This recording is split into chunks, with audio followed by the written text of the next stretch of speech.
connection and contact.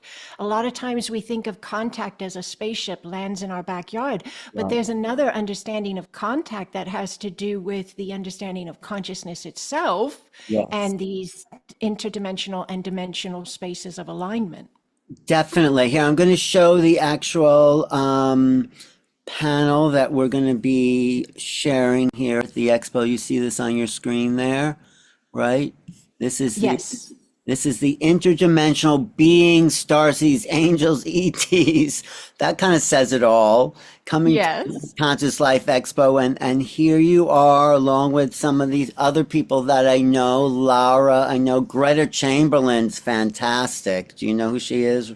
Greta I do Chamberlain. not. I have not met any of them. I'm so Oh, excited to be oh, this space with everyone. the ones that I know are really interesting, really bringing in this higher dimensional energies that you're bringing in. And it's going to be a fantastic discussion, but also activation. What I like to do on these panels is have the audience feel it, not just talk, right? We're going to Yes. actually bring in the, and feel free to bring in your other beings that are coming in there. So I'm really excited about this gathering of incredible women, channels, oracles, vehicles of higher consciousness, and I'm happy you're going to be there.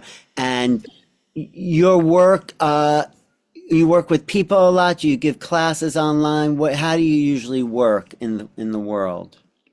Most of the time it's over Zoom. I hold a few destination events a year. One of them is in Sedona once a year, but and I now do the Conscious Life Expo once a year, but the majority of my work is through Zoom.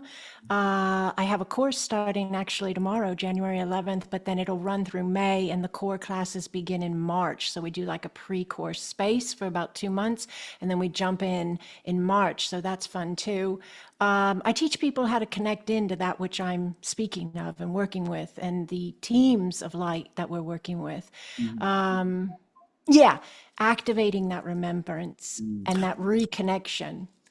So when did it when did it actually awaken in you? I mean, were you sort of living a normal life at one point, and or were you always aware of these frequencies?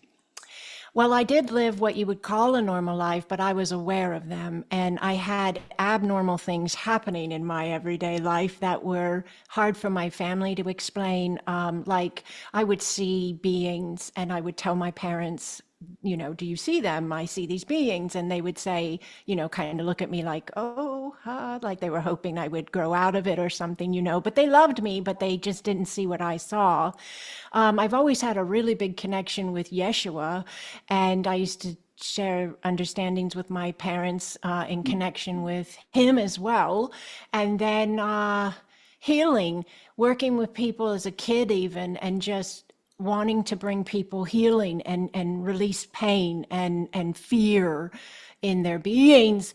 And so that's been since I can remember. But then I did what I thought I was supposed to do. The world loves to have that, here's what you're supposed to be kind of thing.